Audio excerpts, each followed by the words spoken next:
Hey, you guys. So I wanted to talk in our YouTube weekly exclusive here more about the Piscean ritual that I rolled out for our weekly Substack. Before I get into that, I thought let's just talk about how we're closing out this eclipse season. Um, so for myself and for some of my clients that I work closely with, I have noticed that this particular season has had a physical manifestation flavor to it. I don't know about you guys, but I have had some strange physical weird one-offs I've been having to deal with, and many of my clients also, clients that normally just don't get sick, dealing with weird illnesses, injuries, viruses, just these weird kind of physical one-offs. And so I thought long and hard about that.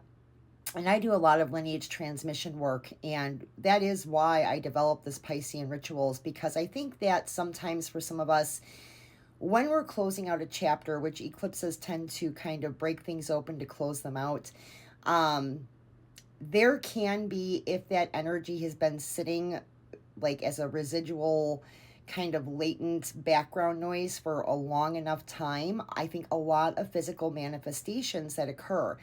And when we talk about manifestation, a lot of times we're talking about this kind of emotional, mental, spiritual collapsing of probabilities, right? We're manipulating or bending something, we are transmuting something from a kind of source code place, right? And when we've had an energy for a really long time, and I'll use mine for an example here in a minute, it creates kind of like this residue. It's latent. It's kind of like this kind of strange attachment. It can help us, but when we hold on to it for too long, even if it's coming from the best possible place, I think when we start to purge that because we don't need it anymore, there is this physical kickback. The body, like I'm a first house Saturn, and so the body, I manifest a lot with my body, but and that can manifest as a strange like a symptom or illness or injury or something very treatable, but it's like a purging event. It's like an energetic purging. And so I've noticed a lot of that in this particular season.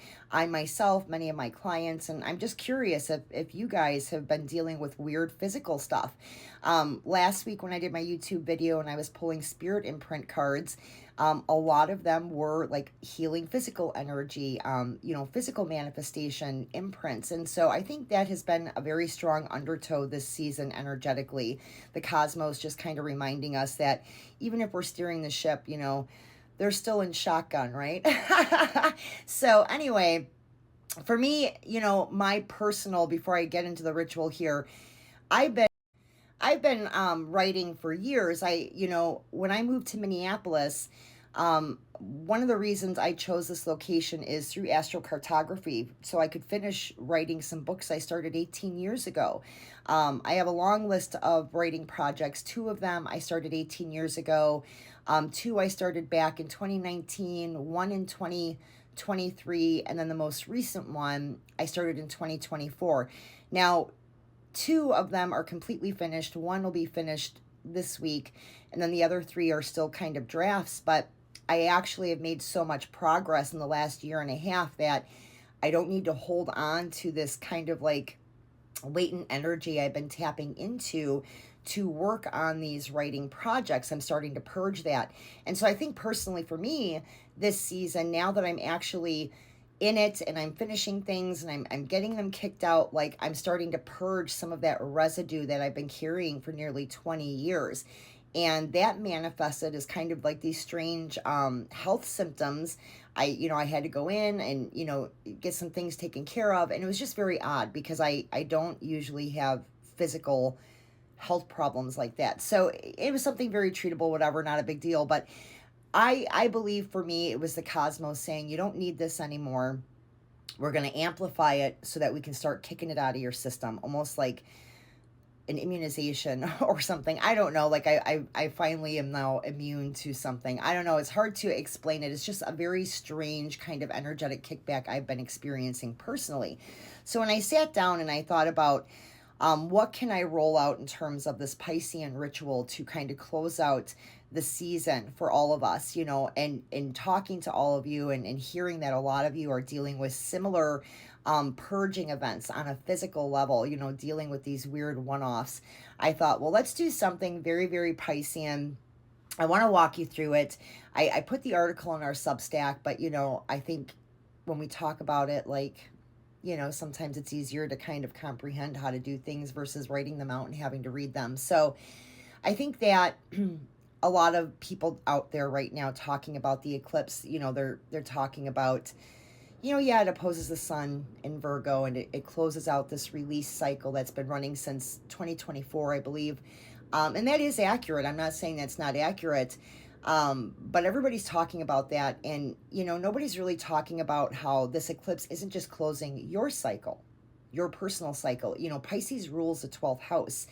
And that's ancestors. That's the unconscious. That's what we've inherited. It's our lineage transmission, and it's not chosen, right? It's lineage transmission, right? And we go back to that quantum mechanics theory of morphic resonance, entanglement theories, and we can go down that rabbit hole. I'm not going to do that in this video for you guys, but it is what's inherited versus what's chosen. And so a release that's that deep, you know, honestly, in root work and conjure specifically, we don't really work with what I call loose threads in isolation, right? Because that's what a lot of spell casting is. We work the line that those threads are attached to. That's where manipulation and transmutation begins.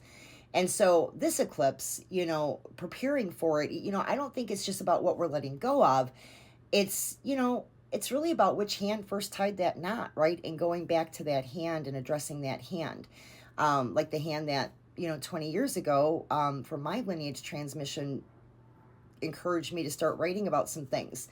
So we want to find the thread, not just the house, right? So before you start this altar, this bath that I'm going to walk you through, I want you to do some diagnostic work first. I want you to find the house that 5 degrees Pisces activates in your natal chart. I think that's the first thing you need to do. And that's standard technique, and it does matter. But I don't want you to stop there, right? I want you to ask what in your particular maternal or even your paternal line has carried this same pattern before you. What can that look like? Escapism, martyrdom, for sure, boundary collapsing, over-identification with someone else's pain. You know, these rarely start with the person currently that's exhausted by them, like you know, it usually goes back a few generations, and hopefully you have access maybe to some lineage charts. If not, that's okay. Look at yours. Somewhere back along your line is the first person, right, who picked this thread up, and now you're kind of stuck holding it. And you don't need a full lineage chart to do this. You need to really kind of, I think there's one honest question you need to ask kind of plainly of yourself. And, you know, who taught you this without meaning to, right? Was it grandma? You know, I mean, was it great grandma? And that's okay. So we want to ask ourselves these questions. We want to look at these placements before we start the altar work. So when we do the altar work, what we're doing is we're building the line, right? And so it's not like we don't want to do a generic kind of like release setup. You're going to see a lot of that online. You're building something to represent an ancestral line, not a single point when we do these types of rituals during eclipses. So I'm going to walk you through what I think will work best. Of course, you know, you have your own inner compass. Use your own inner compass. I'm just giving you some ideas. You can play with these ideas, but this is what I think might work best for people. Start with the cloth, your altar cloth. I think deep blues, indigos. I hate that I keep getting cut off with these damn videos. I'm still not internet savvy, you guys. I'm trying. Anyways, deep blue, indigo. I would lay it lengthwise rather than like a square or like a circle or anything, because you want the shape to sort of read as a line. You don't want it to read as a circle because we're working on a kind of a lineage thread here. I think then, if you can get a long, you know, a length of, I would do like a natural fiber cord or thread. Don't break it, you know, keep it in one piece. I would lay that the full length of your altar. That's going to represent your lineage line. And you want it to stay whole for the entire ritual that I'm going to explain to you. At one end, I would put a water bowl. I would use moon water if you have it. If not, maybe use some seawater, salt water, rainwater works well. You want an ancestor point, okay? And so with an ancestor point, you can use things like photos, names written down on paper, simple objects, maybe if you have some heirlooms. What you're basically wanting to do is put something as an ancestor point that kind of represents that this line is kind of like the pattern that this energy is traveling through. It doesn't need to even be a specific person, honestly, just kind of like something that represents an acknowledgement that there is a line, right? There is this ancestral lineage line, whether we work with ancestors or not, that line exists. Um, Stones, I love the frequency and vibration that crystals and stones bring to the equation. My favorite is Tabasco geodes, but for this particular ritual, I would do moonstone, maybe do some labradorite. I can't talk today. I've only had like 2 cups of coffee. I'm not ready, you guys. Okay, you want to set that by the water. This is going to represent that veil thinning for this ritual.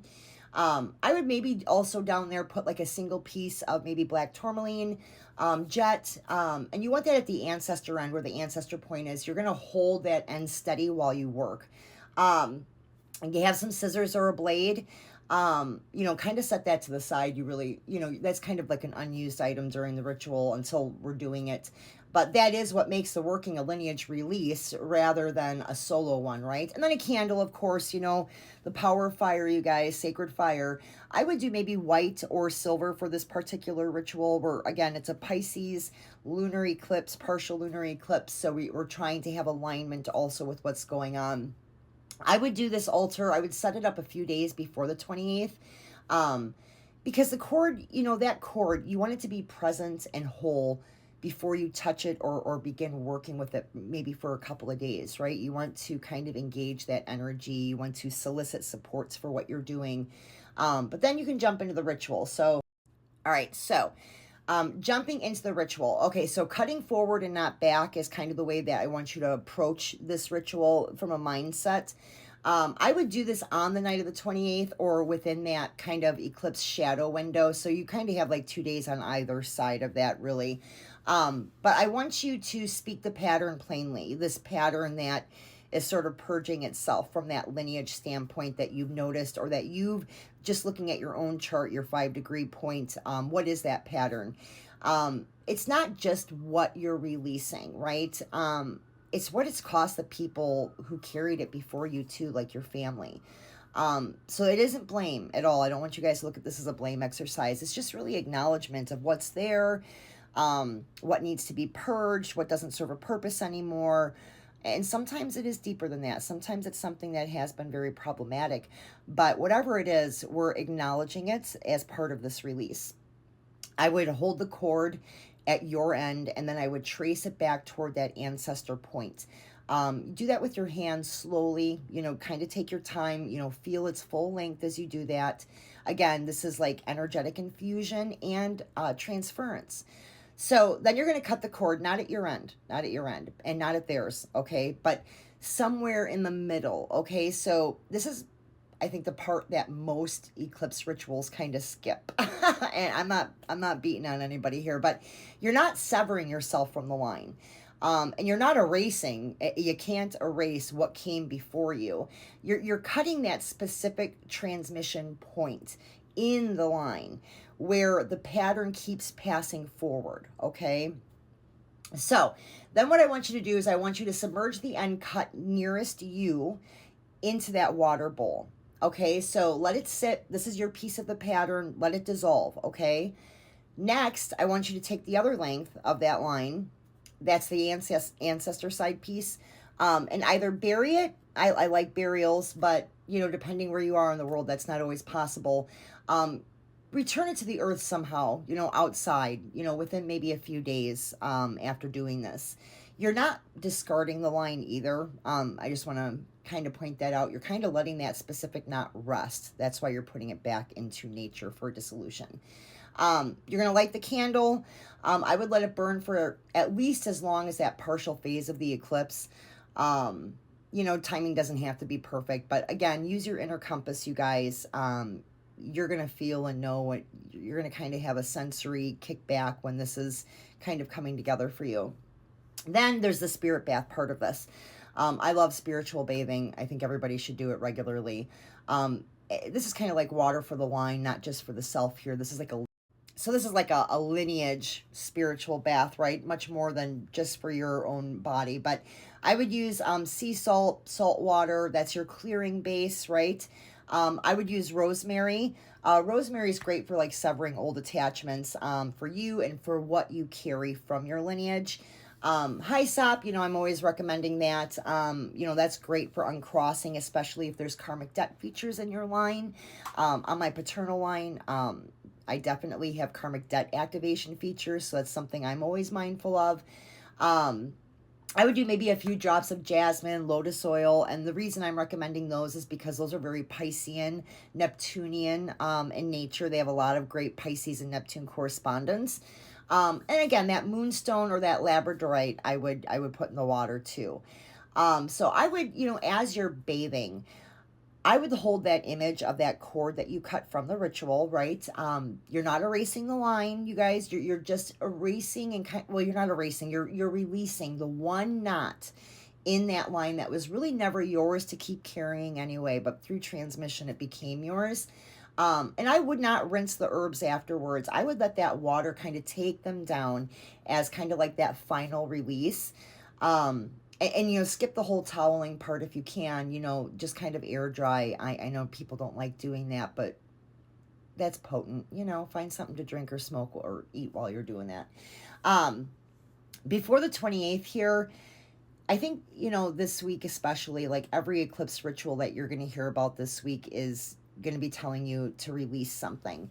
I don't think many of them are asking you guys or us as a collective to look back far enough to really find out whose hands kind of tied these knots first. And that's really important if you want to stop the transmission of something. If you want to fully release something, you do have to look back, right? That's the difference between, I think, working an eclipse and working a lineage, and the two go together. So this is kind of like the version of this eclipse where I want you guys to really take into consideration the lineage transmission aspects. So we didn't really look at this too much with Leo, but definitely with Pisces coming in, this is really important.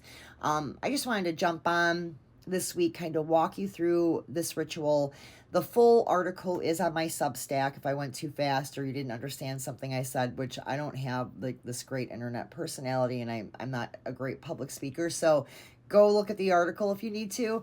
But yeah, I think that this is a beautiful, powerful eclipse to maybe release some of that lineage transmission that no longer serves us. For me, I felt this start back with the Leo solar eclipse on the 12th. All this kind of like residual energy I've been carrying for nearly 20 years from especially my maternal lineage to produce the thread holds, which was my trauma diagnostics program kind of woven into a memoir of 9 generations of women and what they went through and experienced and what I've experienced. That was a hard write, and that was a lot of energy. And for me, as the Leo solar kind of broke that open and said, you don't really need this anymore, the book is finished, that purging process has taken a very physical like a physical tone, in my life. And so I see that happening with a lot of people. So let's use Pisces here, this lunar eclipse, to kind of finish this off, seal it off. That's, acknowledge and release this, lineage knot that we don't need anymore, so that residue isn't sitting in there gunking up the spiritual immune system, and just move forward, right? So that's what I wanted to talk to you guys this week on my YouTube here.